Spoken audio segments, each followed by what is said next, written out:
देखिए property number 9, इसमें क्या है कि मान लीजिए एक सर्कल है, ठीक है, और सर्कल से एक टेंजेंट ड्रॉ किया गया है, नाम रख दिया मैंने PT, ठीक है, और इस पॉइंट P से एक मैंने छेदक ड्रॉ किया है, ठीक है, नाम रख दिया इस पॉइंट को जहां पर सर्कल को ये काट रहे हैं A और B, ठीक है। तो इसका प्रॉपर्टी क्या होता है कि PT का स्क्वायर जो है वो PA इंटू PB होता है, ठीक है, PA इंटू PB, PT का square equal to PA into PB, ठीक है। Next property number 10, property number 10 में क्या बोल रहा है कि मान लीजिए एक सर्कल है, ठीक है, और सर्कल से दो टेंजेंट ड्रॉ किए हैं और ये दोनों टेंजेंट जो है वो एक पॉइंट पर आकर मिल रहे हैं, ठीक है, मान लेते हैं वो पॉइंट क्या है A है, ठीक है। एक और टेंजेंट ड्रॉ करते हैं जो कि दोनों पहले वाले टेंजेंट को वो क्या कर रहे हैं, काट रहे हैं पॉइंट B पर और पॉइंट C पर, ठीक है। इसको मानते हैं Q और इसको मानते हैं R, और ये पॉइंट जहां पर ये टच कर रहे हैं सर्कल को वो हो गया P, ठीक है। इसका प्रॉपर्टी क्या होता है कि अगर AB का लेंथ जो है वो A सेंटीमीटर है, ऑब्वियसली AR का भी लेंथ जो होगा A सेंटीमीटर होगा, क्योंकि एक पॉइंट से सेम पॉइंट से अगर दो टेंजेंट बन रहे हैं सर्कल पर, उसका लेंथ जो होता है वो समान होता है, इक्वल होता है, ठीक है। तो ये A लेंथ है, ठीक है, और ये भी A लेंथ है। तो ये यहाँ पर जो एक ट्राइंगल बन रहा है उसका जो सर्कमफेरेंस होगा, या फिर बोल सकते हैं ये पेरीमीटर जो होगा, ठीक है, वो क्या होगा, यानी कि ABC का पेरीमीटर जो होगा वो 2A होगा, ठीक है।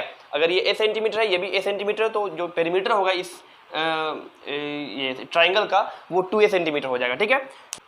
प्रॉपर्टी नंबर 11, मान लीजिए दो सर्कल है जो एक दूसरे को एक्सटर्नली जो है वो टच कर रहे हैं, ठीक है, और इनका एक कॉमन टेंजेंट है, ठीक है। अब ये कॉमन टेंजेंट से, ये जो कॉमन टेंजेंट है जो सर्कल को जहाँ पर ये टच कर रहा है, उस पॉइंट से एक लाइन ड्रॉ करते हैं हम लोग जहाँ पर ये दोनों सर्कल जो है एक दूसरे को टच कर रहे हैं, ठीक है, दोनों सर्कल से ड्रॉ करते हैं, ठीक है। नाम रख देते हैं इसका A, इसका B और इसका P रख देते हैं इस पॉइंट का जहाँ पर दोनों टच कर रहे हैं सर्कल। यहाँ से एक और ड्रॉ करता हूँ मैं एक टेंजेंट, ठीक है। ये टेंजेंट जो है इसके लिए भी है और इसके लिए भी है, मतलब इस सर्कल के लिए भी, इस सर्कल के लिए भी है, ठीक है। नाम रख देता हूँ मैं इस पॉइंट का C, ठीक है। अगर ये एंगल X है और ये एंगल Y है, तो पता ही है कि अगर ये एंगल Y है तो ये एंगल भी Y होगा, ये एंगल X है तो ये एंगल भी X ही होगा, ठीक है। तो हमेशा याद रखिएगा कि अगर सेम टेंजेंट से दो सर्कल जो एक्सटर्नली टच कर रहे हैं उनसे अगर एंगल बन रहा है, ठीक है, तो ये एंगल जो होगा यानी कि APB, एंगल APB जिसको हम लोग X प्लस Y भी बोल सकते हैं, वो हमेशा 90 डिग्री होगा, ठीक है। नेक्स्ट है प्रॉपर्टी नंबर 12। देखिए क्या बोलता है प्रॉपर्टी नंबर 12। मान लीजिए कि एक सर्कल है, ठीक है, और सर्कल के बाहर जो है एक क्वाड्रिलेटरल ड्रॉ किया गया है इस तरीके से कि वो क्वाड्रिलेटरल का हर एक साइड जो है वो सर्कल को टच करता है, ठीक है, इस तरीके से ABCD। जहां पर ये टच कर रहा है वो PQRS है, मान लेते हैं ऐसा, ठीक है। तो अगर कोई सर्कल को कोई क्वाड्रिलेटरल टच कर रहा है एक्सटर्नली, मतलब कि एक्सटर्नली बनाया गया है एक क्वाड्रिलेटरल, तो हमेशा देखें कि AB प्लस CD जो होगा वो इक्वल होगा AD प्लस BC के, ठीक है। नेक्स्ट प्रॉपर्टी है प्रॉपर्टी नंबर 13। देखिए प्रॉपर्टी नंबर 13 क्या बोल रहा है कि मान लीजिए कि दो सर्कल है इस तरीके से कि वो दोनों सर्कल जो है एक दूसरे को कहाँ पे एक दूसरे को कट कर रहे हैं और उनका जो सर्कमफेरेंस है वो सेंटर को टच कर रहा है एक दूसरे सर्कल को, ठीक है। यानी कि ये सर्कल जो है इस सर्कल के सेंटर को टच कर रहा है और ये सर्कल जो है वो इस सर्कल के सेंटर को टच कर रहा है, ठीक है। मान लेते हैं सेंटर जो है वो P और Q है, ठीक है। ये दोनों को हम लोग ज्वाइन कर देते हैं। अब जहां पर ये सर्कल एक दूसरे को कट कर रहे हैं उस पॉइंट से सेंटर को ज्वाइन करते हैं, ठीक है, इस तरीके से। नाम रख देते हैं इसका A। मान लेते हैं इसका रेडियस R है तो इसका भी रेडियस R ही होगा क्योंकि दोनों सर्कल सेम सर्कल है, ठीक है। और यहाँ से एक परपेंडिकुलर ड्रॉ करते हैं या फिर एक हम लोग यहाँ पर कॉमन जो है वो कॉर्ड ड्रॉ करते हैं, ठीक है। तो ये कॉमन कॉर्ड का जो वैल्यू होगा वो क्या होगा, ठीक है, वो होगा क्या, मतलब कि कॉमन जो कॉर्ड है यानी कि 2AC जो होगा वो √3 इंटू R होगा। क्या होगा, √3 इंटू R। ये R जो है वो बाहर है, रूट के अंदर नहीं है, ठीक है। यानी कि A से लेकर यहाँ तक मान लीजिए इसको ये B है, यानी कि ए बी जो होगा वो √3r होगा। ठीक है, बहुत इंपॉर्टेंट है ये। नेक्स्ट है प्रॉपर्टी नंबर 14। प्रॉपर्टी नंबर 14 और 15 जो है मोस्ट इंपॉर्टेंट है ये। ठीक है, क्यों? क्योंकि इससे मैक्सिमम क्वेश्चंस जो है वो आते ही आते हैं। ठीक है, मान लीजिए दो सर्कल है, ठीक है, एक दूसरे को टच नहीं कर रहे हैं ये, बस यहाँ पर इनका एक कॉमन हम लोग टेंजेंट बनाएंगे 2। ठीक है, और इनका सेंटर जो है वो हो जाएगा P और Q। मान लेते हैं इसका रेडियस R1 है और इसका रेडियस R2 है, AB और ये CD। ठीक है, तो क्वेश्चन आता है कि दो सर्कल है, उनका कॉमन टेंजेंट AB और CD है और दोनों सर्कल का जो सेंटर है वो PQ है।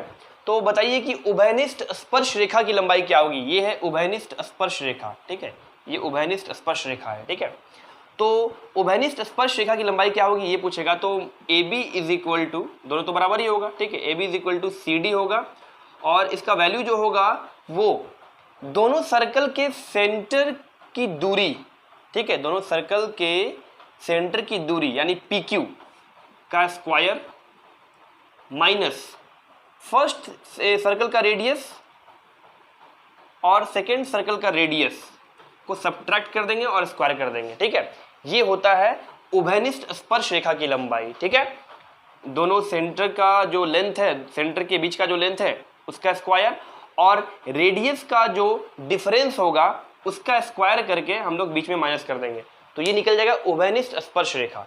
अब देखते हैं नेक्स्ट 15 नंबर, उभयनिष्ठ तिर्यक स्पर्श रेखा। ठीक है, उभयनिष्ठ तिर्यक स्पर्श रेखा, ये सर्कल हो गया एक और ये हो गया दूसरा सर्कल और इनका ये उभयनिष्ठ स्पर्श रेखा, ये हो गया तिर्यक स्पर्श रेखा। ठीक है, और ये हो गया सेंटर P और Q, A B और C और D। ठीक है, ये हो गया रेडियस R1, ये हो गया रेडियस R2। तो उभयनिष्ठ तिर्यक स्पर्श रेखा की लंबाई क्या हो जाएगी, AB is equal to CD की लंबाई क्या हो जाएगी, सेम चीज PQ का स्क्वायर प्लस यहाँ पर ये क्या होगा, प्लस होगा, सॉरी यहाँ पर ये माइनस होगा, लेकिन यहाँ पर जो होगा दोनों रेडियस का सम होगा यानी कि R1 प्लस R2 का स्क्वायर होगा। ठीक है, ये है। अब बात करते हैं प्रॉपर्टी नंबर 16, 17 और 18। ठीक है, पहला प्रॉपर्टी नंबर 16, मान लीजिए एक सर्कल है, सर्कल में दो जो है कॉर्ड एक दूसरे को कट कर रहे हैं। ठीक है, A B C और D, इसको हम लोग ज्वाइन कर लेते हैं इस तरीके से। ठीक है, तो हमेशा याद रखिएगा क्या कि AC प्लस BD जो होता है यानी कि AC प्लस BD जो होगा वो क्या होगा, AB into DC plus AD into BC। ठीक है, देखिए AC प्लस BD जो होगा वो AB इंटू DC और AD इंटू BC। ठीक है, बहुत इंपॉर्टेंट ये प्रॉपर्टी है। नेक्स्ट है प्रॉपर्टी नंबर 17। प्रॉपर्टी नंबर 17 में क्या बोल रहा है कि मान लीजिए एक सर्कल है और सर्कल से दो टेंजेंट ड्रॉ किए गए हैं जो एक दूसरे को एक ही पॉइंट पर काट रहे हैं। ठीक है, पॉइंट P पर काट रहे हैं। ठीक है, A और B से दो टेंजेंट हैं। ठीक है, और इस तरीके से हम लोग ड्रॉ कर लेते हैं इसको और यहाँ पर इस तरीके से इसको भी ड्रॉ कर लेते हैं। ठीक है, तो अगर मान लीजिए ये x डिग्री है तो ये एंगल जो होगा वो 90 माइनस x/2 डिग्री होगा। ठीक है, और ये एंगल जो होगा वो 90 प्लस x/2 डिग्री होगा। ठीक है, ये भी बहुत इंपॉर्टेंट प्रॉपर्टी है। नेक्स्ट प्रॉपर्टी जो है वो लास्ट प्रॉपर्टी है और बहुत इंपॉर्टेंट है ये भी। मान लीजिए एक सर्कल है, ठीक है, और सर्कल का ये डायमीटर है AB और O जो है वो सेंटर है। यहाँ से मैंने दो छेदक ड्रॉ किए जो कि पॉइंट M पर मिल रहे हैं। ठीक है, और यहाँ से जहाँ पर ये छेदक सर्कल को काट रहे हैं वहाँ से मैं फिर एक दो लाइन ड्रॉ करता हूँ सर्कल के सेंटर से। ठीक है, नाम लेता हूँ यहाँ पर पॉइंट P और पॉइंट Q। ठीक है, तो अगर ये एंगल x डिग्री है तो ये एंगल जो होगा वो होगा 90 माइनस x/2 डिग्री। ठीक है, तो आज मैंने आप लोगों को ये जो प्रॉपर्टीज बताया है, आई होप आप लोगों को ये बहुत अच्छा लगा होगा और ये प्रॉपर्टी जो है बहुत इंपॉर्टेंट है। ठीक है, चाहे वो CGL के मेंस के लिए हो या CHSL के लिए हो, बहुत इंपॉर्टेंट ये प्रॉपर्टीज है।